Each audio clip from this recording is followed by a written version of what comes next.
여보, 이게 무슨 일이야? 퇴근하고 집에 왔더니 탁자 위에 왜 이혼 신고서가 있는 거야? 당신이랑 예진이 짐도 싹 사라졌고 무슨 일인지 설명 좀 해봐. 아, 진짜 시끄러 죽겠네. 여보, 대체 왜 이혼을 하자는 거야? 이제 더는 당신이랑 못 살겠으니까 이혼하고 싶어. 뭐? 당신이랑은 이제 못 해먹겠다니까? 한국말 몰라?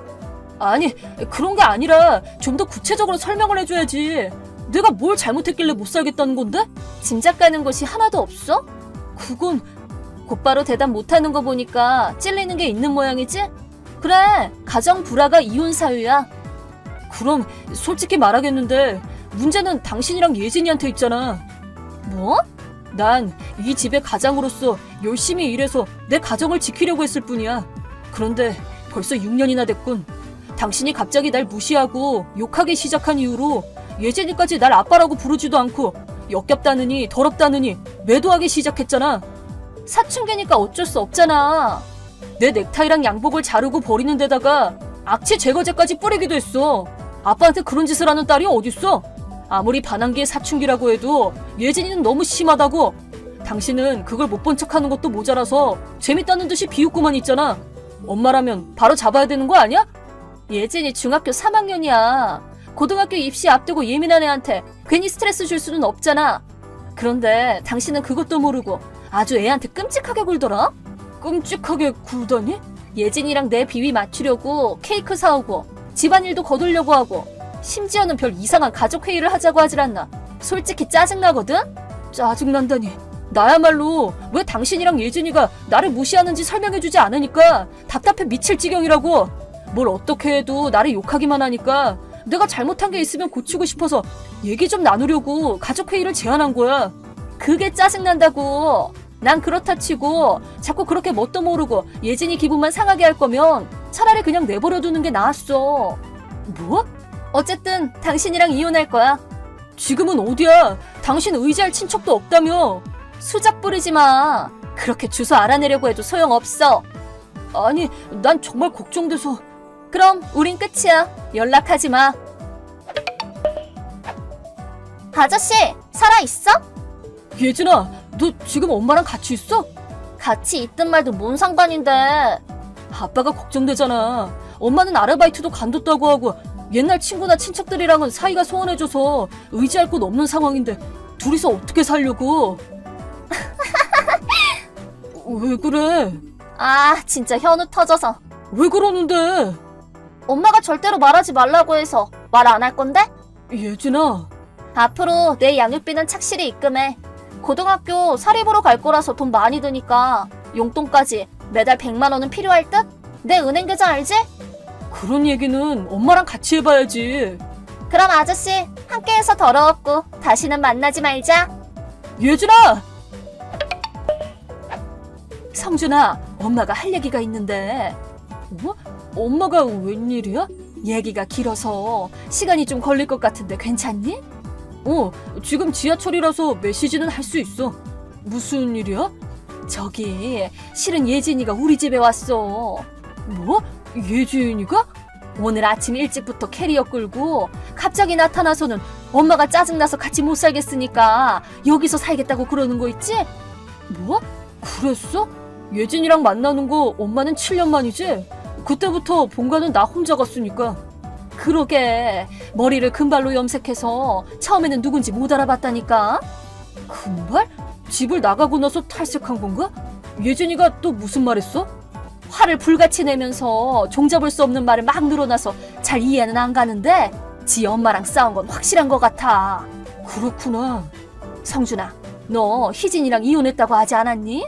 예진이 친권도 희진이한테 있잖아. 근데 그거 가지고 싸울 마음이 안 들어서. 예진이는 날 아빠 취급도 안 했거든. 그러기는커녕 역겹다면서 날 경멸했으니까. 나는 그런 취급을 당한 네 엄마인데 어떻게 나한테 올 생각을 했을까? 갈 곳이 없었겠지. 엄마도 이미 알겠지만 희진이는 가족이나 친척이랑 사이가 소원하잖아. 그래서 예진이는 외가 쪽 가족들이랑 전혀 면식이 없거든. 그럼 외할머니랑 외할아버지를 만난 적도 없겠구나? 아마 그럴 거야. 근데 희진이랑 무슨 일이 있었을까? 아무리 의지할 곳이 없다고 해도 나한테 올 정도로 대판 싸웠나? 내가 희진이한테 예진이가 지금 엄마 집에 있다고 얘기할게. 희진이랑 연락이 되니? 이혼할 때 신세를 졌던 변호사분을 통해서 연락을 할 수 있거든. 나한테는 예진이 친권도 없고 무엇보다 법적으로 남이잖아. 예진이가 제 발로 찾아왔다고 해도 이대로 엄마 집에 눌러 앉아 있으면 자칫하다가 저쪽에서 우리를 유괴범으로 몰아갈 수도 있으니까. 그것도 그러네. 그래, 마음이 좀 불편하지만 네가 희진이한테 연락 좀 해주겠니? 알았어. 데리러 간다고 하면 그때 다시 연락할게. 알았어. 아저씨, 나 예진인데 답장 좀 해봐. 아, 빨리! 뭐야? 답장 완전 느려 터졌네. 지금 막 퇴근했어. 근무 중에는 핸드폰을 못 만지거든. 지금 딸한테 큰일이 났는데 그렇게 여유 부릴 때야? 딸이라고? 짜증나 죽겠어. 내 말 좀 들어봐. 엄마가 자기 남친을 집에 자꾸 데려오는데 내 앞에서 태연하게 애정 행각을 한다니까? 중학생 딸이 있는 집에서 말이야. 더는 못 참겠어서 요 며칠간은 할머니네 집에서 지냈는데 어제 갑자기 엄마가 와서는 날 엄청 혼내고 집으로 끌고 갔다니까? 아, 진짜 개노답이야. 짜증나. 그래서 또 도망쳐 나왔어. 그래서? 나한테 그 얘기는 왜 하는데? 지금 거기로 가려고. 뭐? 아저씨랑 엄마는 이미 이혼은 했고 이제부터 내 친권 가지고 싸울 거 아니야. 내가 아저씨랑 살겠다고 말해줄게. 여기 와봤자 지금은 곤란한데? 그런 말하면 내가 곤란한데? 1시간이면 집에 도착할 테니까 잘 부탁해. 앞으로 부녀 둘이서 사이좋게 살자. 부녀라고? 딸을 키우는 건 부모의 의무잖아. 그래? 엄마한테는 아무 말도 못 들었어? 어? 아, 혹시 친권은 아저씨한테 갔어? 아니, 그럼 뭔데? 원래는 내 입으로 할 얘기는 아닌데. 아, 뭔데? 뜸들이지 말고 빨리 말해. 예진아, 잘 들어. 뭐야, 갑자기? 넌 엄마가 데려온 애야. 뭐? 데려온 애라고? 네가 2살 때 엄마는 나랑 결혼했어. 그러니까 네 친아빠는 다른 사람이란 소리지. 뭐? 이 사실은 네가 좀 더 크면 얘기해주기로 엄마랑 상의했었거든. 근데 그러기 전에 이혼을 하고 말았네. 뭐? 잠깐만, 그럼 내 친권은 어떻게 된 거야? 이런 말 해서 미안하지만 애초에 너를 양자로 들이지도 않아서 네 엄마랑 이혼한 이상 나랑 너는 사실상 생판 남이거든. 뭐라고? 그럼 난 어떡해? 이제 곧 아저씨네 집에 도착하는데. 나는 이제 거기 안 살아. 뭐? 이동 발령을 받아서 이사 갔거든. 그럼 나도 거기로.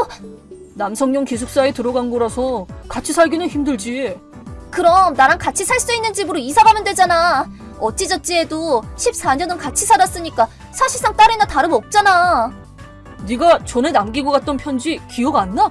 아저씨가 내 아빠라는 거 완전 짜증났는데 이혼해서 게이드. 오늘부터 생판 남이지롱. 나한테는 새아빠도 생겨서 앞으로 절대 만날 일은 없겠다. 혼자서 쓸쓸하게 늙어라. 함께해서 더러웠고 다신 만나지 말자. 예진. 그건. 짐 정리를 할 때 서랍에서 발견했어. 네가 네 입으로 나랑 남이 되자고 했잖아. 뭐 실제로 우리는 남이 맞고 난 생판 남을 부양해줄 생각은 없거든. 그건 그냥 좀 장난친 거지. 넌 벌써 16살이야 예진아. 자기 말에 책임을 져야 되는 나이야. 아니 그게. 그리고 이 편지에 써있는 새아빠란 사람은 네가 아까 불평하던 엄마의 남자친구를 말하는 거지? 어? 이미 다 조사해봤어. 편지를 쓴 시기로 미루어 봤을 때 네 엄마는 이혼하기 전에 남편 이외의 남자랑 만나고 있었다는 게 되겠지. 엄마랑 그 남자친구한테는 변호사를 통해 위자료를 청구할 거야. 아마 꽤 큰 돈이 움직일 거라서 앞으로 네 생활에도 영향을 끼칠 텐데 각오는 해뒀지? 아빠. 참 오랜만에 듣는 말이네. 그럼. 이미 늦었어. 잘 지내라. 예진이는 그 후로 어쩔 수 없이 전 부인의 집으로 돌아간 모양이지만 제가 전 부인과 그 애인한테 위자료를 청구한 바람에 형편이 순식간에 기울었다고 하네요. 그게 예진이 때문이라는 걸 알게 되자 전 부인은 애인한테 차였고 모녀 관계는 고등학교를 보내주지 않을 만큼 악화된 모양입니다. 예진이는 저희 엄마를 한 번 더 찾아왔지만 나는 네 할머니가 아니라는 차가운 말에 풀이 주고 돌아갔다네요. 그 후에 전 부인 집에는 돌아가지 않았다는데 지금은 어디 있는지 모르겠네요. 저를 매도했던 아내와 딸과의 생활은 이렇게 막을 내렸답니다. 박정하다고 생각할지도 모르지만 솔직히 혼자가 되니 살맛이 납니다. 안녕하세요, 구독자 여러분. 구독과 좋아요는 채널 운영에 큰 힘이 됩니다. 안녕하세요. 저는 서울에서 작은 공방과 함께 카페를 운영하는 45살 여성입니다. 작은 공방은 손뜨개질, 자수 등 손으로 무언가를 만드는 취미를 살려 작게 운영 중에 있어요. 쌍둥이 남매들이 대학 새내기들이라 제가 집에 혼자 있는 시간이 많은데 그럴 때마다 늘 사연을 챙겨 듣고 있습니다. 아이들이 어렸을 때야 이런저런 이야기도 많이 주고받고 왁자지껄 시끄러웠지만 성인이 되고 각자 살기 바빠지니 저 혼자 있는 시간이 많아지더라고요. 최근에 저와 비슷한 상황을 겪은 분의 사연을 접했는데 이참에 저도 용기 내서 제 이야기를 해보고자 합니다. 평소 잘 챙겨 듣는 채널이라 익명이기도 하고 오늘만큼은 허심탄회하게 털어놔 보려고요. 저는 10년 전 아이들이 초등학교 3학년이던 해 남편과 이혼했습니다. 그것도 아주 더럽게요. 제 인생의 전부라고 믿었던 남편이 다른 여자와 함께한다는 사실을 알았을 땐 속이 뒤집히다 못해 죽을 것만 같았는데 아이들이 있으니 어떻게든 버티게 되더라고요. 지금이야 그땐 그랬느냐고 하며 웃어넘기곤 하지만 아빠 없이 잘 커준 아이들을 바라볼 때면 문득문득 생각나곤 하답니다. 어떤 사연인지 지금 바로 시작하도록 할게요. 이야기의 시작은 20년 전으로 거슬러 올라갑니다. 아버님, 여보, 오늘도 늦으세요? 저녁 준비 다 됐는데 아직 안 오셔서요. 나는 1시간 정도 더 있어야 할 것 같은데? 아직 일 마무리가 덜 됐어. 마무리하고 퇴근해도 시간 좀 걸리겠어. 아가, 사거리에서 붕어빵 좀 사느라 늦었다. 금방 들어가마. 곧 식사 시간인데 붕어빵은 왜요? 아가씨들이랑 도련님 또 밥 안 먹는다니까요. 내가 마음이 편치 않구나. 오랜만에 붕어빵 보니 먹이고 싶어서 샀지. 저녁 먹고 먹이는 거로 하마. 숨겨두든지 하하. 에이, 다들 개코인데 그게 숨겨지겠어요? 우리 며느리가 붕어빵 좋아한다고 해서 겸사겸사 샀지. 여기 붕어빵은 슈크림도 있고 안에 초콜릿도 넣어주는구나. 그래서 골고루 샀어. 그나저나 오늘 문득 세아가 네 생각이 나더구나. 지금 배가 아프거나 그러진 않고? 맞아. 당신 지난번에 병원 다녀왔다며. 무슨 문제 있는 거 아니지? 내가 회사 일이 바빠서 신경을 못 썼네. 그때 아기 집도 안 보일 때잖아. 안 그래도 두 분한테 말씀드릴 거 있었어요. 무슨 문제라도 있는 거냐? 병원에서 뭐라든? 아주 건강하게 잘 크고 있대요. 지난번에 너무 초기여서 아무것도 안 보였잖아요. 근데 말이죠. 아이가 한 명이 아니라 둘이라네요. 오, 그래? 그렇다네. 엄청 뚜렷하게 보이더라고. 그래서 오늘 저녁 시간에 말하려고 했지. 우리 새아가가 아주 집안의 보배다. 보배야. 항상 고맙고 미안하다. 하고 싶은 것도 많을 텐데 남의 집 귀한 딸 고생시키는 것 같아서 미안하구나. 에이, 아버님 또 그러다.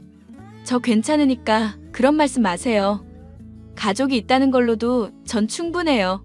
임신한 몸으로 살림까지 도맡아 하니 어찌 그게 쉬운 일이니. 이 시아버지가 금전적인 지원 아끼지 않을 테니 너 하고 싶은 거 마음껏 하려무나. 먹고 싶은 거 있으면 언제든지 말해. 알겠어요, 아버님. 얼른 오세요. 밥 다 식겠어요. 저는 대학교를 졸업한 해 부모님이 불미스러운 사고로 황망히 세상을 떠나셨습니다. 슬픔에 잠겨 마음과 몸이 공허한 상태였고 상당히 힘든 시기를 보냈죠. 그때 남편을 만났습니다. 그래도 먹고 살아야겠다는 생각에 사무직으로 취직했고요. 남편은 인근 회사에서 일하던 평범한 샐러리맨이었어요. 점심시간에 오가며 제 얼굴을 봐두었던 남편이 점심을 먹고 식당을 나서던 제게 명함을 건네며 인연이 시작되었죠. 2년 정도 연애하고 제가 힘든 시기 남편한테 의지를 많이 했던 터라 결혼도 수월히 진행되었죠. 아무튼 시간이 흘러 아이들이 태어나고 나머지 시댁 식구들을 뒷바라지하느라 시간 가는 줄 모르고 살았습니다. 아무리 젊고 활발하고 긍정적인 성격이라지만 오로지 가족들을 위해 집안 살림을 도맡아 하는 건 버겁더라고요. 그래도 그나마 좋았던 건 철이 일찍 든 큰 시누이가 많이 도와줬어요. 그래서 겨우 숨쉬며 버틸 수 있었습니다. 여보, 요즘 아버지가 많이 힘드신가 봐. 안 드시던 술도 드시고. 아버님이 일이 아주 힘드신가? 요즘 뉴스 보면 경제 불황이라는데 아버님도 타격이 크신 거 아니야?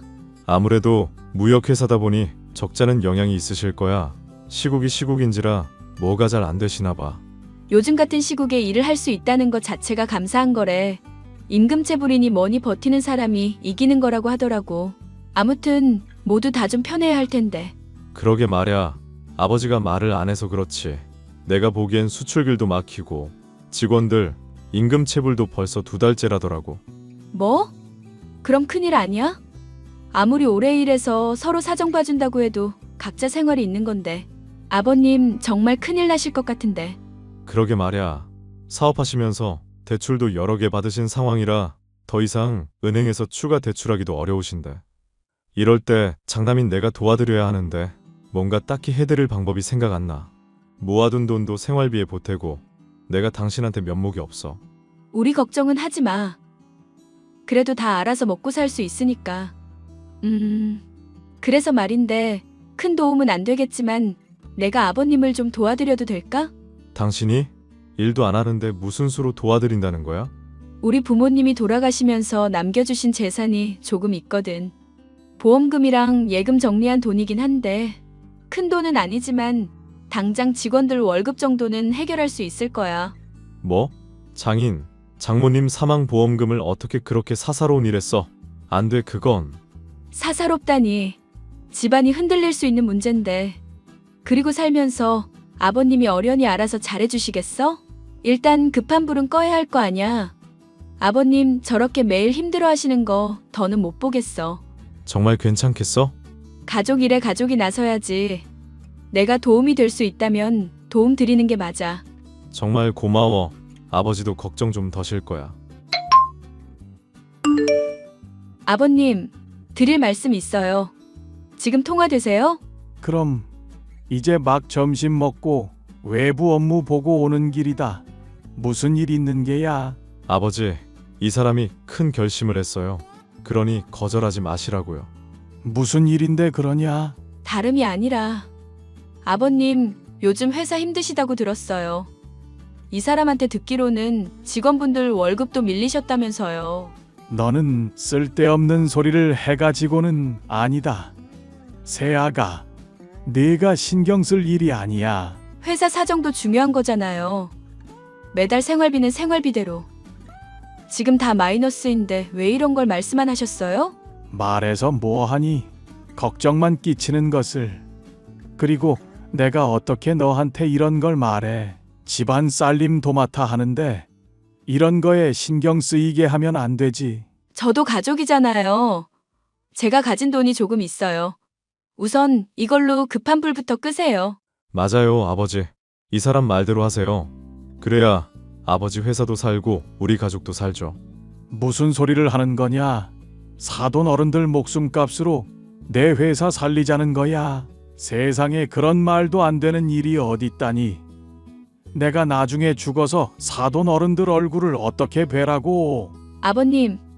아버님이 잘 돼야 나머지 식구들도 잘 되는 거예요. 혼자서 힘든 거 감당하지 마시고 기댈 건 기대세요. 뒤에서 자식들이 버티고 있는데. 그러니 제 마음 이해해 주시고 받아주세요. 2억 정도 되는데 내일 은행 가서 송금할게요. 내가 이 돈을 어찌 받니? 새아가, 내가 정말 면목이 없다. 그런 말씀 마세요. 앞으로 우리 서준이랑 서진이 잘 돌봐주시면 되죠. 정말 고맙다. 고마워.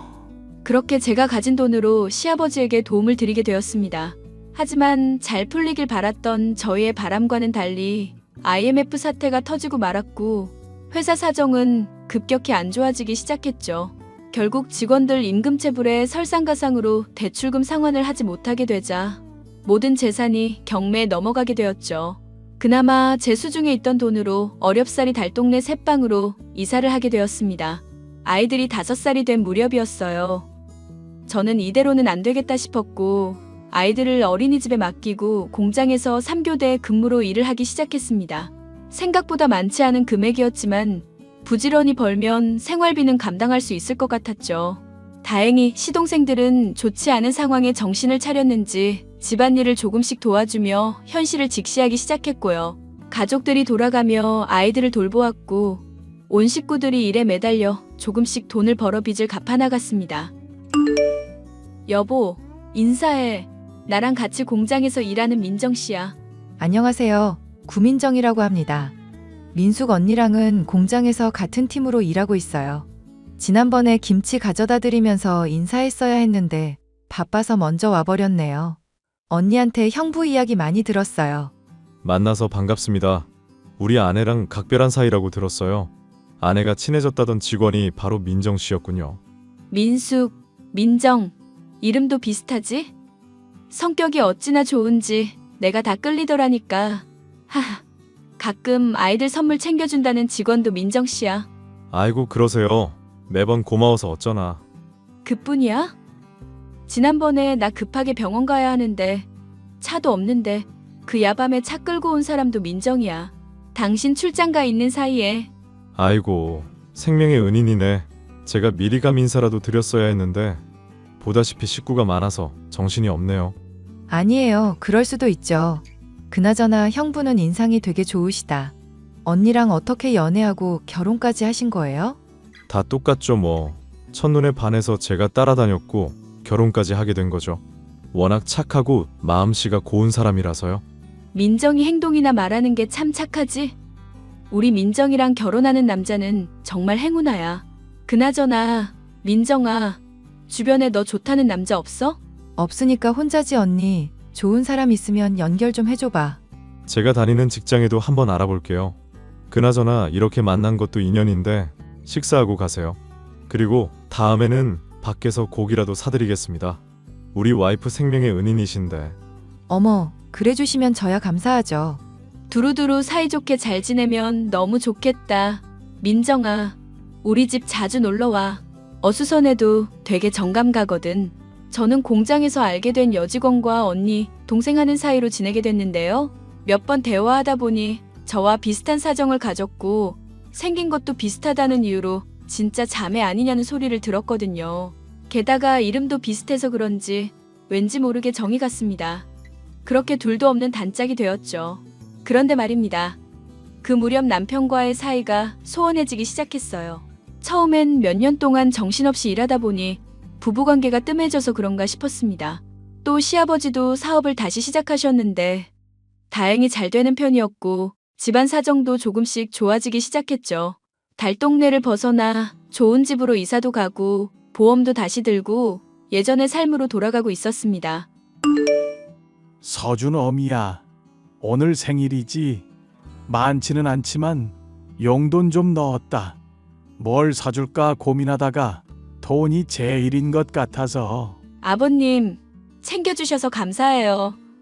그동안 사는 게 바빠서 생일 잊고 지냈는데 아버님이 이렇게 신경 써주시니 감동이네요.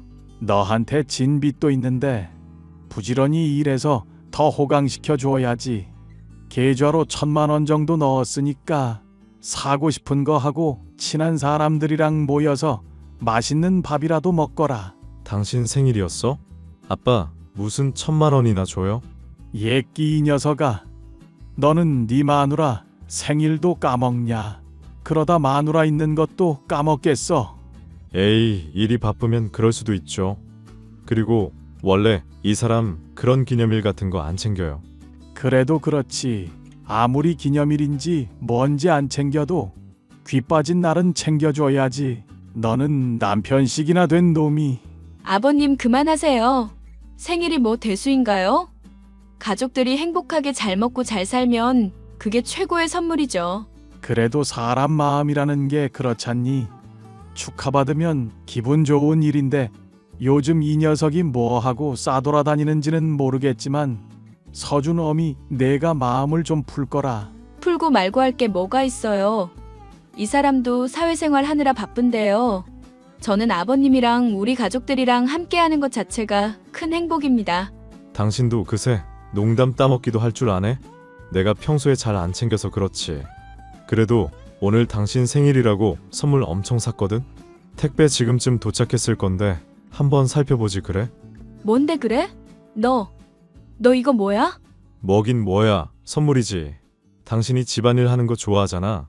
이번에 새로 나온 제품들이라는데 주로 살림은 당신이 하니까 고급 세제 사준 거야. 거기 보면 사은품으로 천연 수세미도 넣어줬을 거야. 지금 나랑 장난해? 뭐 평생 집안일만 하면서 살아라 이런 의미야? 사람 진심을 왜 무시해? 그것도 고르느라 내가 얼마나 진땀을 뺐는데. 아이고, 너는 내가 보기엔 글러먹었다. 그깟 청소용품이 뭐냐? 말이라도 한마디 따뜻하게 못해줄 망정. 어휴. 아버지까지 왜 그러세요? 이 정도 선물이면 아주 훌륭하죠. 됐다. 말을 말자. 큰 시누이가 취직했고 다른 시동생들도 대학에 진학하면서 목돈이 들긴 했지만 예전에 비하면 여유로워졌어요. 그런데 남편은 시간이 흐를수록 저라는 존재에 대해 애정이 식었는지 살짝 무시하는 듯 보였어요. 생일 선물이랍시고 받았는데 집안 살림 잘하라는 의미로 청소 세트를 주질 않나. 기분 좋은 생일날 몇 번 그러니 저도 감정이 상해서 말도 섞기 싫어졌습니다. 시간이 지날수록 남편과 저 사이에는 보이지 않는 벽이 가로막은 느낌이었어요. 무엇을 어디서부터 풀어나가야 할지 한참 고민하는데 왠지 저 혼자만 걱정하는 듯 했습니다. 그러다 남편이 외근을 해야 한다며 늦게 들어오는 날이 많아졌어요. 어느 날은 술에 잔뜩 취해 들어왔는데 휴대전화가 자꾸 울리길래 누군가 하고 휴대전화를 보게 되었어요. 당시만 해도 카메라폰이 나오던 초창기였고 남편은 나름 최신 휴대전화를 소지하고 있었는데 누군가로부터 문자가 계속 오더군요. 신경 쓰여 한번 둘러봤는데 사랑한다느니 보고 싶다느니 아주 난리가 났더라고요. 차마 입에 담기도 민망한 음담패설도 오갔고 연락처를 보고 충격에 빠질 수밖에 없었습니다. 그 상대가 바로 친하게 지내던 직장 동료. 그 여자였거든요. 당신 나한테 뭐 할 말 없어? 왜? 또 무슨 일로 그러는데? 가뜩이나 바쁜 사람한테 아침부터 시비 걸지 말자. 지금 10이라고 했어? 당신 민정이 따로 만나니? 내 생일엔 욕실 청소 세트 사주고 그년한테는 500짜리 가방 사줬더라? 내가 아무것도 모를 줄 알았니? 너 내 핸드폰 봤냐? 이거 이혼 사유야 알아? 인권 침해 그 뭐냐? 그 스토킹이라고. 스토킹 같은 소리 하네. 미친 새끼가 너 나랑 이혼하고 싶다고 그랬더라? 그래서 너랑 이혼하려고. 민정이. 아니, 상간녀랑 행복하게 잘 살아봐. 지금 나랑 이혼하자는 소리야? 그럼 이 상황에 너랑 평생 같이 살아야 하니? 애들도 어느 정도 살이 분별할 줄 알아서 상황 설명해주면 충분히 납득할 거야. 그런 줄 알고 이혼 준비해. 뭐라는 거야 이 사람이. 내가 너랑 왜 이혼하냐? 너 바람 피웠잖아. 구민정이랑. 내 입으로 꼭 말을 해줘야 알겠어? 바람난 남편이랑 어떻게 한 입을 덮고 사냐? 뭐? 왜? 내가 틀린 말 했어? 어떻게 뒤통수를 쳐도 이렇게 치냐? 네가 애 아빠 맞아? 어휴, 내가 못 살아 정말. 그래서 이혼 꼭 하겠다 이거지. 그럼 원만히 해결되지 않으면 소송이라도 불사할 거니까 그렇게 알아. 일단 알았어. 그리고 나 당신이랑 민정이 용서 안 해. 억만금을 줘도 나한테 상처 준 거 절대 못 참아. 야, 구민정. 너 나한테 할 말 없니? 언니, 오늘 결근했더라? 갑자기 집에 무슨 일 있는 거야? 일? 일이라면 있지. 그것도 아주 대단하고 충격적인 일. 어머, 뭔데? 궁금해 죽겠다. 근데 언니 공장은 왜 안 나오는 거야? 앞으로도 나갈 일 없을 거야. 조금 전에 공장장님이랑 통화했고. 아, 그런데 일을 안 한다는 이유가 뭐야? 네가 더 잘 알 텐데. 난 상간녀랑 같은 직장 못 다녀. 아, 이참에 다 뿌려버릴까? 상간녀라니? 지금 나랑 장난해? 시치미 뗄 생각하지 마. 이미 그 사람 휴대전화 다 받고 그 사람도 인정 다 했어. 그러니 이제 남의 가정 파탄 낸 너는 벌이나 달게 받아. 내가 벌을 왜 받아? 사람이 사람을 사랑할 수도 있지. 언니가 너무 유난인 거 아니야? 지금 이게 말이나 된다고 생각해? 너 그거 사랑 아니야. 남들이 보기엔 그냥 불륜이라고. 알아? 남의 시선 따위는 중요하지 않아. 그 사람이랑 서로 사랑하는데 뭐가 무서워? 기가 찬다, 기가 차. 원래 이렇게 뻔뻔한 애였니? 응, 몰랐어? 오빠랑 나랑 이미 갈 때까지 갔거든? 그러니 빨리 이혼해. 그래야 내가 오빠랑 새 출발을 하지. 안 그래도 이혼할 거였어. 네가 좋다고 물고 빨고 한 남자. 뭐 있어 보이지? 근데 어쩌나. 그가 가진 건 모두 허영심인 것을. 그게 무슨 소리야? 언니 이혼하면 완전 깡통 차는 거 아니야? 깡통은 네 남자친구가 차겠죠? 아무튼 이혼해 줄 테니까 둘이 잘 먹고 잘 살아봐. 아주 끼리끼리 대단한 사랑하는 중인가 봐? 빈정대지 마. 이왕 이렇게 된 거 잘잘못을 따지자면 언니가 제일 잘못했지. 그날 형부한테 나 소개해준 게 언니 장본인이잖아. 그래, 그랬던 내가 미친년이다. 그런데 왜 나한테 성질을 내? 언니가 자초한 일이면 언니가 감당해야지. 우리 서로 다시는 보지 말자. 그래, 내가 기다리던 대답이야. 며칠 뒤 주말에 남편이 자리를 비운 틈을 타 온 가족들을 불러 모아놓고 이혼 소식을 알렸습니다. 큰 시누이를 비롯한 시동생들은 기가 막혀 했고 남편 욕을 한참이나 하더라고요. 그래놓고 좀 진정이 됐는지 그동안 엄마처럼 잘 챙겨줘서 고맙고 미안했다며 사과도 했습니다. 시아버지도 저에게 상당히 미안해 하시더라고요. 도와주지 못했다며 한참이나 울먹거리시더라고요. 새아가, 이 돈 받아주렴. 내가 그냥은 못 보내겠다. 아버님, 이게 도대체 뭐예요? 사업하시는 분이 이렇게 돈을 막 쓰셔도 돼요? 아직 시동생들 대학 졸업도 안 했는데. 그리고 제가 이걸 왜 받아요? 줄만하니까 주지. 돈 아니었으면 지금의 회사도 없었다. 더군다나 후계자도 없으니 당분간 나한테 경영 수업이라도 받는 게 어떻겠니? 갑작스레요? 그건 생각을 좀 해봐야 할 것 같아요.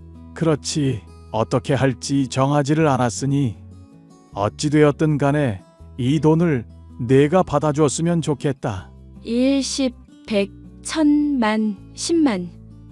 억? 10억? 아버님이 이렇게 큰 돈이 어디 쓰시다고. 내가 고민했는데 바람 피우면서 재산 축내는 새끼보다는 우리 며느리 같은 사람에게 돈을 주고 싶더라. 가족들도 잘 돌보고 어린 나이에 고생한 거 다 안다. 지금까지 고생만 했는데 이제라도 이거 받아서 편하게 살려무나. 그래야 나도 나중에 돌아가신 사돈 어른들 뵙지. 이 돈 받을 수 없어요. 아버님 사업자금에 보태 쓰시던가 도련님 아가씨들 학비에 보태세요. 아무리 생각해도 이건 아닌 것 같아요. 너 어차피 이혼하면 재산 분할도 해야 하잖니. 난 도저히 괘씸해서 그 자식한테 못 물려준다. 내가 사업 나아지면서 조금씩 모아둔 돈인데 그냥 너한테 주려고. 다른 아이들은 차차 또 모아서 주면 된다. 아버님 정말 끝까지 너무하세요. 이러면 제가 마음이 약해지잖아요. 지금껏 치열하게 살아온 거 누구보다 내가 더 잘 안다. 그러니 유산 상속받는다 생각하고 받아줘. 아이들 키우다 보면 들어가는 돈도 한두 푼이 아닌데 이렇게라도 내가 도와줘야 하지 않겠니? 우리 손주들 양육비라 생각하렴. 아버님 정말 감사합니다. 이런 모습 보여드려서 죄송해요. 아니다. 이렇게라도 할 수 있음에 감사하지. 돌아가신 사돈 어른들 뵐 면목도 생기고 너는 내 며느리지만 딸이나 다름없어. 그동안 고생 많았고 앞으로는 하고 싶은 거 하면서 살 거라. 알겠지? 저는 시아버지에게 10억 정도 재산을 물려받았고 이혼 소송에서 승소했어요. 남편이 원만한 합의는 해주지 않을 거라 예상했었고 곧바로 변호사 선임해서 소송 걸었습니다. 가족들이 나서서 증언도 해주고 증거도 워낙 빼도 박도 못하였던지라 저에게 유리하게 흘러가 수월하게 승소할 수 있었죠. 남편은 제가 시아버지에게 받은 재산 분할해야겠다며 소송을 건다고 난리였습니다. 하지만 화가 머리끝까지 난 시아버지가 남편을 손에 잡히는 대로 마구 때리시더라고요. 시동생들도 말리기는커녕 저한테 그러는 거 아니라고, 맞아도 싸다며 정신 좀 차리라고 소리 질렀고요. 남편은 홧김에 집 나갔다가 상간녀한테 버림받고 오도 가도 못하는 신세가 되었죠. 시댁에 다시 찾아갔지만 정신 차리기 전엔 집에 들어오지도 말라며 완전 낙동강 오리알이 돼버린 겁니다. 그 뒤로는 별다른 소식을 듣진 못했어요. 양심이 있는지 정말 쥐 죽은 듯이 살더라고요. 종종 큰 시누이와 아버님이 아이들 보고 싶다며 연락해 오시는 거 말고는 시댁 식구들과 연락도 하지 않습니다. 저는 이혼하고 1년 정도 후에 지금의 동네로 이사를 왔고 가게를 차렸어요. 아이들 돌보면서 가게 운영하는 게 쉬운 일은 아니었지만 자리 잡고 나름 입소문도 난 그런 곳이 되었습니다. 여자 혼자 아이들 키우며 밥벌이 하기엔 딱 맞더라고요. 제가 하고 싶은 일 하면서 지금까지 잘 살아오고 있습니다. 솔직히 아이들이 커가면서 왜 우리는 다른 집과 다르냐고 묻길래 난감한 적이 한두 번이 아니었지만 다행히도 제 마음과 말을 이해해주고 엇나가지 않고 올바르게 자라주었습니다. 그것만으로도 저는 평생 감사하고 행복하게 살 거고요. 제 이혼 사연 어떠셨나요? 평생 가족들을 위해 살아야 했던 미련한 곰 같던죠. 참 볼품없었죠? 나중에 제 아이들에겐 괜찮은 엄마였다 정도면 바랄 게 없겠습니다. 그러면 여기서 제 사연 마치도록 할게요. 긴 글 읽어주셔서 감사합니다.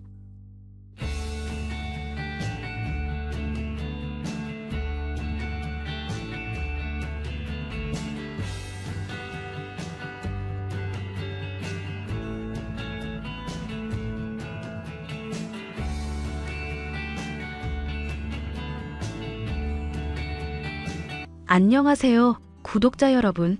구독과 좋아요는 채널 운영에 큰 힘이 됩니다.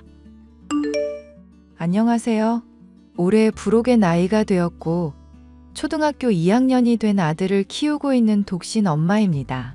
현재 살고 있는 아파트 단지 상가에서 작은 반찬 가게를 운영하고 있고 아들과 둘이 먹고 살 여윳돈은 벌고 있어요. 여자 혼자의 몸으로 자식을 키운다는 게 쉬운 일은 아닐 거라고 짐작은 하고 있었지만 정말 힘들더군요.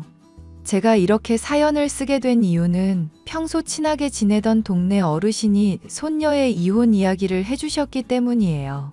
평소 남의 이야기를 잘 들어주는 편이라 이런저런 말을 많이 듣는데 그 이야기를 듣는 내내 어찌나 제 상황 같은지 너무나도 공감이 되고 어르신의 가슴 아파하는 그 심정도 이해가 되더라고요.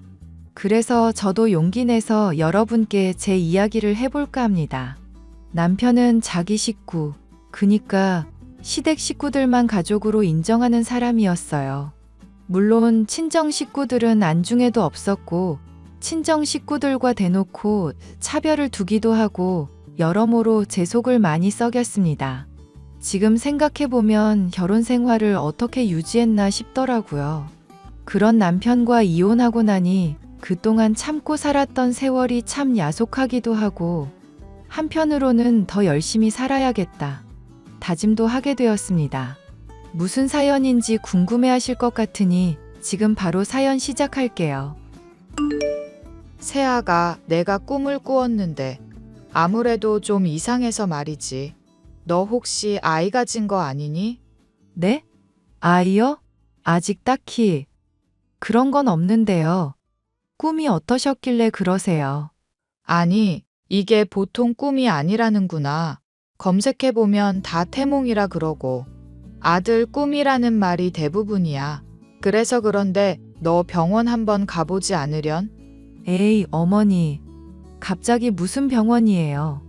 아니, 왜? 신혼인데 아이가 생길 수도 있지. 너희 금실 좋은 거 내가 다 안다. 부끄럽게 왜 그러세요, 어머니. 콜록콜록. 너 감기 들었니? 아, 요즘 감기 기운이 좀 있네요. 환절기라 그런가 봐요. 비염이 있어서 좀 예민하거든요. 얘 몸이 으슬으슬하고 그런다고? 그거 딱 임신 증상인데. 너 그러지 말고 당장 병원 가봐라. 가서 임신 아니면 아닌 거고 약도 지을 겸 병원 한번 가봐. 아, 그 정도는 아닐 것 같은데. 일단 알겠어요. 아, 아니다. 그럴 게 아니라 내가 당장 너 데리러 가마. 연락하면 준비하고 나와. 네? 굳이 그러실 필요까진 없는데요.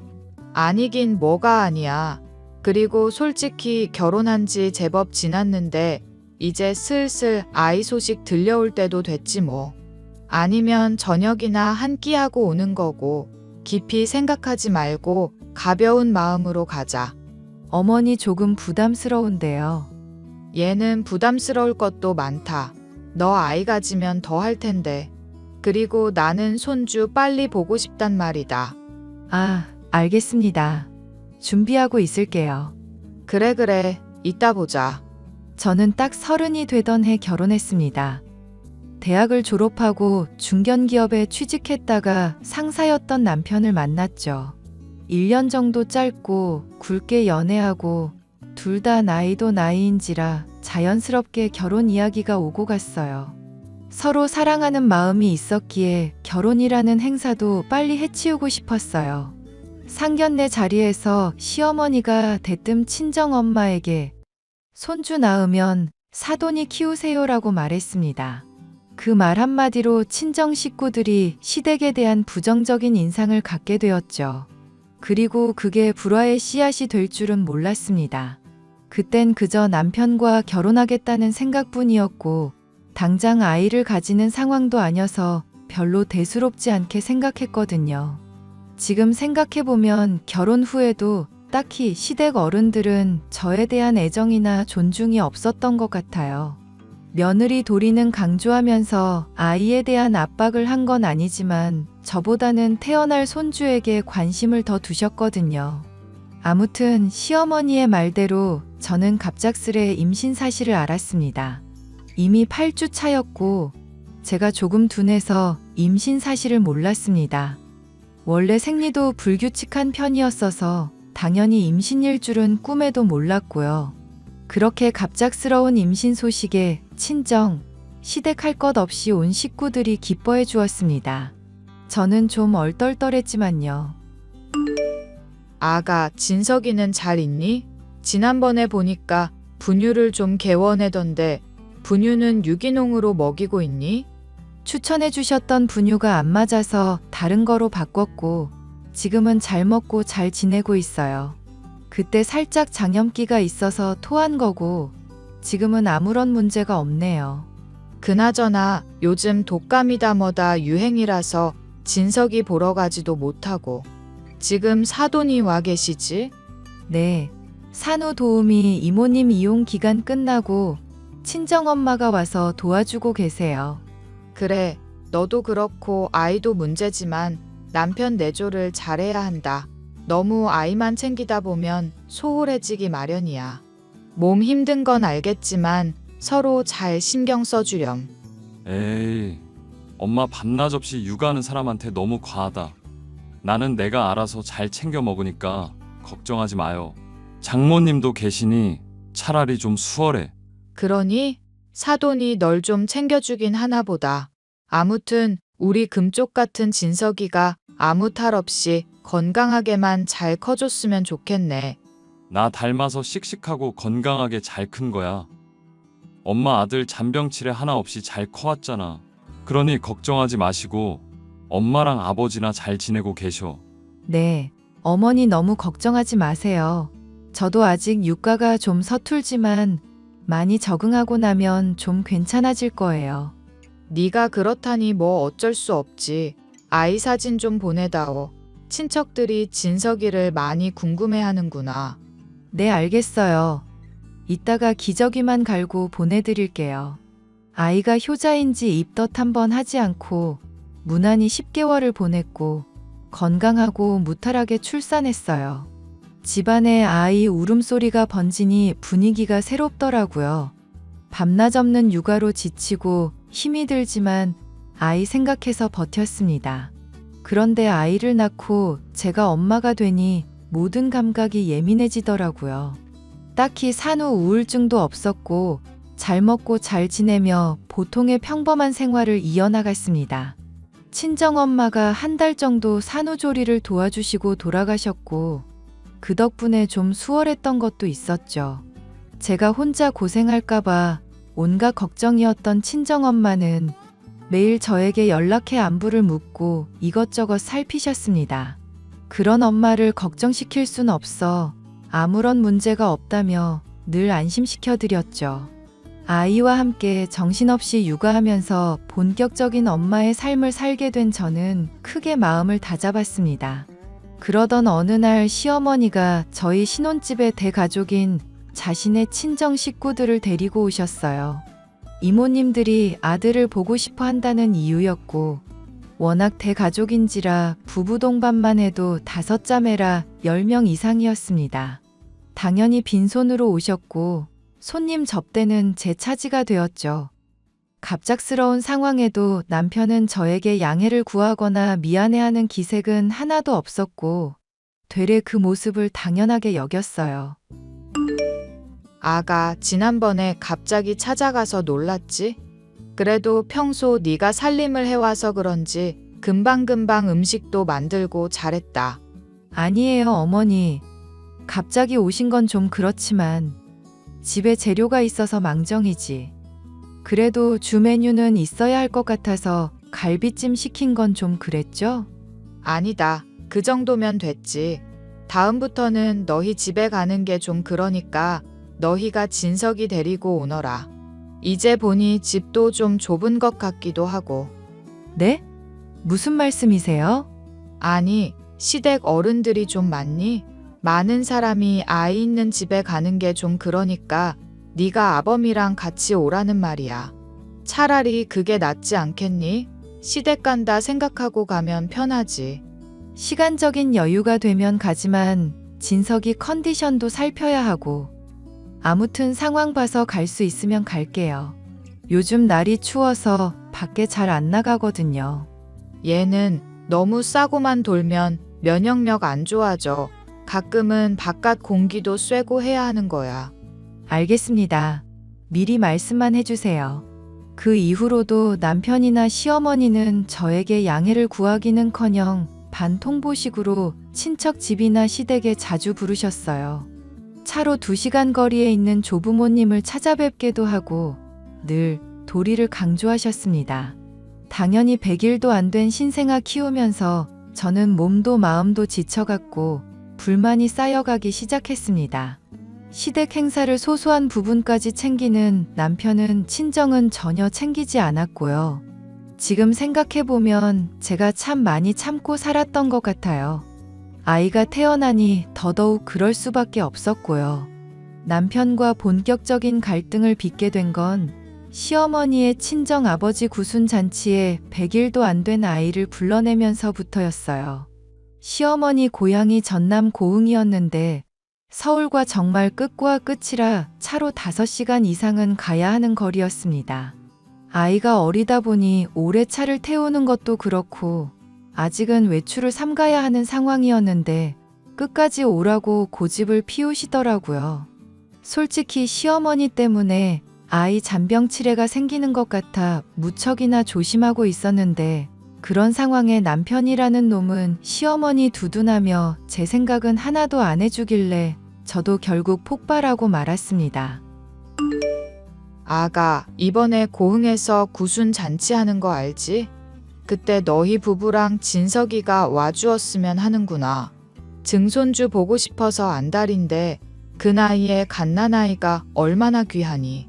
그러니 용돈 두둑이 챙겨서 와주렴. 그럼 외할아버지 보는데 당연히 가야지.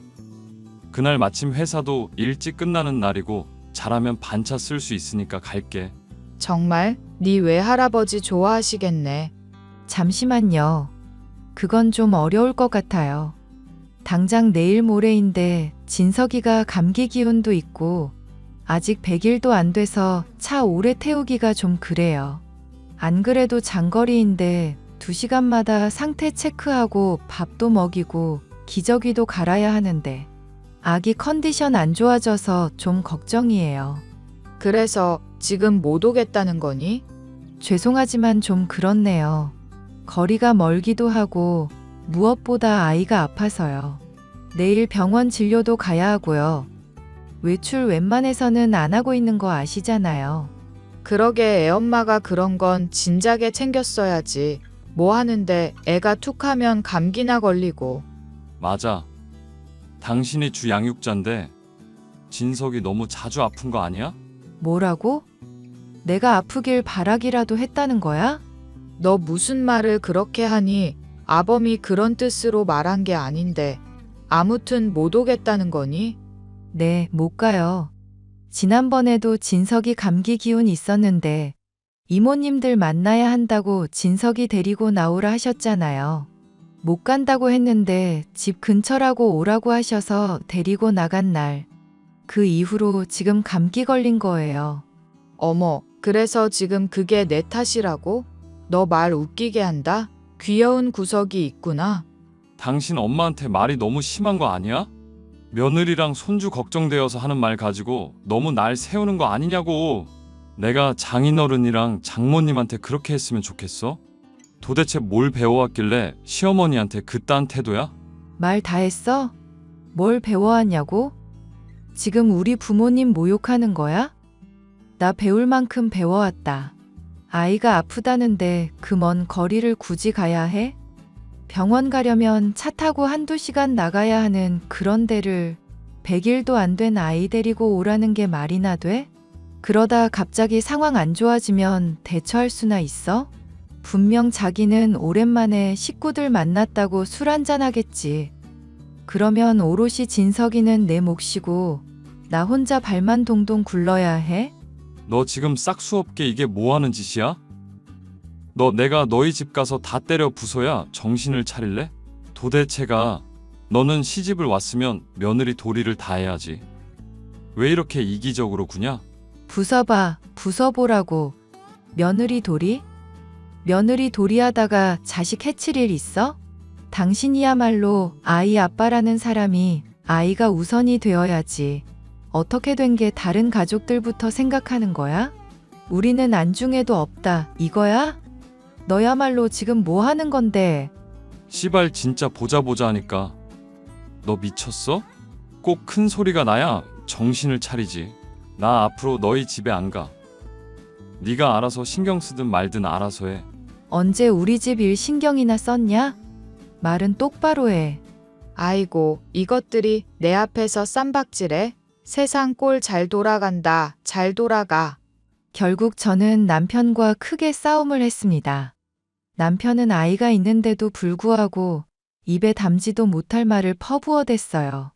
아이만 없었으면 정말 뺨이라도 한 대 치거나 손이 닿는 대로 마구 패줬을 건데 그러지 못함에 너무 분하더라고요. 그 뒤로 남편과 저는 서로 말도 하지 않고 냉전 기류가 흘렀습니다. 그 덕분에 육아는 제가 도맡게 되었죠. 남편은 집에 들어와도 피곤하다는 이유로 안방에 들어가 처박혀서 나오질 않았고 아이가 울어도 돌보지 않았습니다. 그런 상황에 꾹 참고 불만을 말하면 남편은 말도 섞기 싫다며 집을 나가버리는 패턴이 반복되었죠. 한번 싸우면 계절이 바뀔 때까지 독박 육아를 하는 생활이 연속이 되었고 처음엔 잘잘못 따지며 싸우던 저도 점점 지쳐갔어요. 남편과 어떻게든 대화로 풀어보려 노력했지만 대화가 이어지지 않고 큰 소리만 났고 저는 저대로 답답했습니다. 이야기 좀 해. 진석이 이제 돌 지나면 어린이집 보낼까 하는데 아무래도 상의는 해야 할 것 같아서 아파트 단지에 있는 시립으로 보낼지 아니면 길 건너에 있는 가정 어린이집으로 보낼지 고민이야. 그런 걸 왜 나한테 이야기하는데? 왜 이야기하냐니? 당신이 진석이 아빠니까 하는 말이지. 원래 진석이 당신 혼자 키웠잖아. 그러니까 그런 건 물어보지 말고 알아서 좀 해. 당신은 진석이한테 관심이 없어? 나한테는 없더라도 자식한테는 좀 가져야지. 아이가 매일매일 다르게 커가는데 솔직히 진석이 기저귀라도 제대로 갈아준 적 있어? 아, 그러니까 말 길게 하지 말고 네가 알아서 다 하라고. 좋게 이야기하는데 또 기분 나쁘게 할래? 도대체 뭐가 기분이 나쁜 거야? 내가 못할 말 하는 것도 아니고 당신도 알아야 할 일이고 충분히 상의해야지. 내가 알게 뭐야. 그렇게 자신 있게 행동할 땐 언제고 이제 와서 이래? 그냥 네가 말하는 거 자체가 싫어. 참나, 어이가 없네. 그래? 알겠어. 내가 알아서 할 테니까 태클 걸지 마. 바라던 바야. 제발 말 좀 걸지 마. 저는 더 이상 시댁에서 이야기를 나눌 상대가 없었습니다. 친정집에 속마음을 털어놓고 상황을 이야기해 볼까도 싶었지만 괜한 걱정 시켜드리기 싫고 안 좋은 모습 보여주기 싫더군요. 결혼하면서 누구보다 잘 살겠다고 호언장담했는데 가슴에 대못 박는 것 같아 차마 입이 안 떨어졌습니다. 그런데 제가 이혼을 결심하게 된 사건이 발생해요. 육아에 기여도가 없는 남편이 힘이 든다는 이유로 육아휴직을 한 겁니다. 그것도 2년이나요. 물론 월급의 80%가 나오긴 하지만 집을 사느라 빚이 있는 상황에 남편의 무책임한 행동이 이해가 가질 않았어요.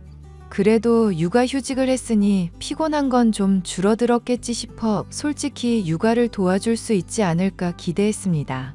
하지만 전혀 아니더군요. 무얼 하는지 매일 밖으로 나돌기 바빴고 집에 오면 늘 피곤하다는 말과 함께 안방에서 나오질 않았으니까요. 그런 남편의 모습을 보면서 저는 더 이상 함께할 수 없겠다 판단이 들었고 이혼 전문 변호사를 찾아가 이혼 상담을 했습니다. 차근차근 증거를 모으며 이혼할 날만을 기다리던 어느 날 얼마 전에 결혼한 여동생에게 연락이 왔습니다. 언니, 진석이 돌보느라 아주 힘들지? 이제 돌 좀 지났다고 말도 알아듣고 해서 수월해졌어. 걷기 시작해서 잡으러 다니기 바쁘지만 그렇구나. 아이들은 정말 빨리 크네. 아참, 언니한테 선물 전해줘야 하는데 진석이 보러 가도 돼? 그럼 와도 되지. 다음 주부터 어린이집 다녀서 바빠질 예정이다. 아, 그렇구나. 그런데 너 목소리가 왜 그래? 신혼여행 이제 막 다녀온 녀석이 말이야. 한참 들떠 있어도 모자라는데 너 무슨 일 있어? 아, 사실은 언니, 내가 이걸 말해야 할지 고민을 많이 했거든. 언니가 내색을 워낙 안 하다 보니 상황을 모르니까. 그게 무슨 말이야? 너 정말 무슨 일 있구나? 아니, 내가 무슨 일 있는 건 아니고 언니가 무슨 일 있는 건 아닌가 걱정돼서. 그리고 할 말도 있고. 할 말이 뭔데? 빨리 말해봐. 언니 예전에 형부랑 크게 싸운 적 있잖아? 사돈어른 아버님 구순 잔치 있을 무렵에. 그렇지. 그때 엄청나게 싸웠지. 근데 그게 왜? 엄마가 나한테 절대 말하지 말라고 했는데 아무래도 이건 좀 아닌 것 같아서. 그때 형부가 엄마한테 협박 문자를 보냈다더라고. 자식 교육 어떻게 시킨 거냐면서 이따위로 며느리 도리도 못하는데 당장 데려가라고. 안 그러면 칼로 찔러 죽이겠다고. 뭐 그런 말을 했나 봐. 정말이야? 너 지금 거짓말 하는 거 아니지? 언니, 내가 뭐라고 이런 거로 거짓말을 해? 근데 엄마 말로는 문자만 봐서는 상황이 심각한데 언니가 아무런 내색도 없으니까 형부가 혹시나 술김에 그런 건가 싶었대. 그래서 좀 지켜보자 해서 지켜보고 있는 거고. 하, 정말 어이가 없네. 너 혹시 그거 캡처된 거 가지고 있어? 응, 가지고 있지. 보내줄게. 그리고 우리 축의금 말인데. 축의금? 왜? 부족했어? 아니, 혹시 형부가 우리 결혼식 온다고 했었어? 그래. 그때 간다고는 했었어. 축의금 계좌이체 해줄까 하다가 직접 주는 게 나을 것 같아서 내가 300만 원 보냈거든. 봉투에 하라고. 아, 역시 뭔가 있었구나. 형부가 우리 축의금 5만 원 하셨어. 그래서 이게 처음엔 장난인가 싶었거든. 뭐? 5만 원? 아니 이 인간이 진짜. 그날 진석이 입원해 있느라 못 갔잖아. 그래서 형부 대신 보냈는데. 그거 내가 다시 확인해 볼게. 알았어. 괜히 이야기 꺼내서 미안해. 그래도 언니는 알아야 할 것 같아서. 그리고 언니 힘든 거 있으면 나한테라도 이야기해줬으면 좋겠어. 오죽하면 내 남편이 언니 걱정된다고 그러더라. 원래 아무 말 없이 견뎌내는 게 더 무서운 거라고. 난 언니가 큰일 날까봐 정말 마음이 조마조마해. 별일 없으니까 걱정하지 마. 언니가 형부랑 이야기해 볼게. 또 연락하자. 당신 나랑 이야기 좀 해. 또 무슨 일인데? 나 지금 골프를 하러 가야 해. 오래 통화 못한다. 지금 그깟 골프가 문제야? 당신 우리 엄마한테 협박 문자 보낸 적 있어? 뭐 나 죽여버리겠다고 그런 적 있냐고. 하... 그새 장모님이 일러 바쳤냐? 뭐 잠깐 실수했어. 그때 네가 개념 없게 굴지만 않았어도 그러진 않았지. 먼저 날 건드린 건 너잖아. 웃긴다 정말.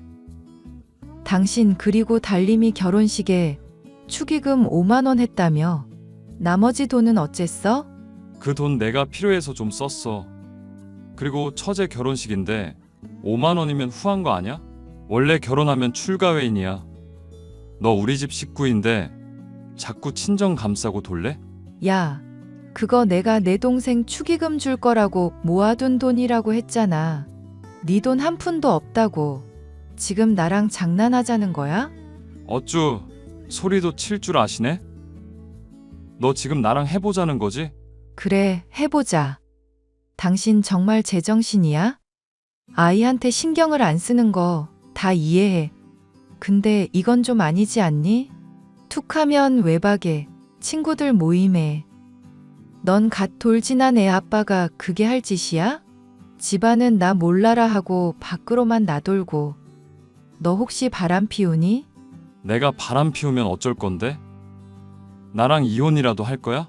당연히 이혼해야지. 아이한테 관심 없고 우리 집 무시하는 것도 다 그렇다 쳐. 근데 바람을 피우는 건 이야기가 달라지지. 간통죄도 폐지된 마당에 네가 뭘 어쩔 건데? 그리고 이혼하면 넌 그냥 거지 인생 사는 거야. 닥치고 생활비 건네줄 때 내 말 잘 듣자. 알겠지? 당신 정말 미쳤구나. 이혼하면 누가 손해인지 확실히 알려줄게. 그동안 내가 당하고 살았던 거 싹 다 갚아줄 거야. 바람 피우고 있으면 마음 편히 즐겨둬. 곧 나락으로 보내버릴 거니까. 나도 더는 이렇게 못 살아. 뭐? 못 살면 어쩔 건데? 정말 이혼이라도 할 거야? 이혼이 네가 하고 싶다고 할 수 있는 게 아니야. 내가 안 한다고 하면 안 하는 거라고. 과연 그럴까? 진작에 변호사 상담받길 잘했네. 너 따위 쓰레기랑 더는 못 산다. 난 짐 싸서 친정 갈 테니까 그렇게 알아. 곧 이혼 소장 갈 거야. 너도 변호사 선임해 두는 게 좋을 거야. 야! 야! 저는 그동안 차근차근 모아두었던 증거들을 토대로 이혼 소송을 제기했습니다. 큰 마음 먹고 아이 데리고 짐 싸서 친정집에 들어갔어요. 갑자기 아이 데리고 들이닥치니 얼마나 놀라셨겠습니까? 아이 재우고 나와서 차분히 모든 상황을 말씀드렸어요. 아버지는 아무 말 없이 한숨만 푹 쉬셨고 친정엄마는 그동안 얼마나 고생 많았냐며 눈물을 훔치시더군요. 저는 그 모습을 보고 더 독하게 마음을 먹었습니다. 남편은 이혼 소송이 웬 말이냐며 나 몰라라 하더니 현실을 직시했는지 변호사를 고용하더군요. 이혼 소송을 진행하는 과정에서 아니나 다를까 남편이 바람을 피운 정황이 포착되었어요. 그 덕분에 소송은 저에게 유리하게 흘러갔고 위자료로 4천만 원 받고 매달 양육비 100만 원 받기로 하고 끝냈습니다. 웃긴 건 뭔지 아세요? 아이 아빠라서 적어도 아이에 대한 집착이 조금이라도 있을 줄 알았는데 전혀 그런 게 없었습니다. 친아빠가 맞나 싶을 정도로 너무 냉정해서 제가 아이한테 다 미안할 정도였습니다. 면접 교섭권이 주어졌으나 어차피 아이가 아빠 얼굴도 모르니 앞으로도 모르게 하자며 남편은 쿨하게 아이를 포기했어요. 무슨 자신감에서인지 매달 양육비로도 얽히기 싫다며 20년치, 그러니까 2억 5천 조금 안 되는 돈을 보냈더라고요. 어찌나 기가 막히고 코가 막히던지 조금의 정도 남아있지 않았습니다. 이혼하고 나서는 남편과 그 어떤 연락도 주고받지 않았어요. 시어머니만 종종 연락을 해오실 뿐이었죠. 아가, 진석이 얼굴 좀 보여주련. 요즘 안 본 지 오래돼서 가물가물하구나. 사진도 좀 보내주고. 저기요 아줌마, 진석이 내 애거든요. 그리고 그쪽 아들이랑 이혼했는데 이제 와서 무슨 아가예요? 뭐, 아줌마? 너 그래도 그러는 거 아니다. 내가 시어머니였던 사람인데 아줌마라니. 아줌마 맞죠? 이혼해서 시어머니랑 며느리 사이도 아닌데 뭐가 잘못됐어요? 그리고 그쪽 아들이 자식 다 포기했는데 앞으로 안 보고 산다고 했고요. 이런 식으로 연락하는 거 불쾌하네요. 불쾌하다니. 내가 내 손주 보겠다는데 너 이러는 거 죄 짓는 거다. 죄요? 죄는 그쪽들이 더 많이 지었겠죠. 조용히 넘어간 걸 다행으로 아세요. 앞으로 다시는 연락하지 마시고요. 진석이 궁금해하지도 마세요. 되려 관심 안 가져주는 게 더 다행이거든요. 뭐? 너 지금 말 다 했니? 네, 다 했고요. 더 할 말 없으니 꺼지세요. 꺼지라니. 말버릇하고는. 그러지 말고 아이 사진 좀 보내다오. 싫거든요. 한 번만 더 연락하면 가만 안 둬요. 접근 금지고 뭐고 걸어버리려니까. 자꾸 연락하면 스토킹으로 신고할 거예요. 합의도 안 해줄 거고요. 그 나이에 콩밥 먹고 싶으면 연락하세요. 너 어디서 천륜을 끊어놓으려고. 제가 먼저 안 끊었고요. 그쪽 아들이 자진해서 끊은 거거든요. 그럼 이만 차단합니다. 그렇게 모든 관계가 마무리되고 저는 친정 부모님의 도움을 받아 아파트 상가에 작은 반찬 가게를 차렸어요. 회사에 다니다 경력 단절이 된 저는 아이를 키우면서 할 수 있는 일이 참 한정적이더라고요. 언제까지 친정 부모님에게 맡길 수만은 없는 노릇이었으니까요. 평소 아이 이유식도 만들고 음식 만들기를 좋아해서 그 실력으로 반찬 가게를 차렸습니다. 억만장자는 아니지만 아들 녀석이 하고 싶은 거 다 할 수 있을 정도로 여유 있는 생활을 하고 있죠. 어떻게 보면 이게 다 이혼하면서 일이 잘 풀린 덕분일 겁니다. 앞으로 더 승승장구하면 더할 나위 없겠죠. 다행히 아들 녀석은 제 말도 잘 듣고 밝고 건강하게 자라주고 있어요. 그런 아들을 보면서 저도 더 힘을 내려고요. 제 사연은 여기까지입니다. 제 사연에 많은 공감이 되셨다면 응원의 댓글 부탁드릴게요.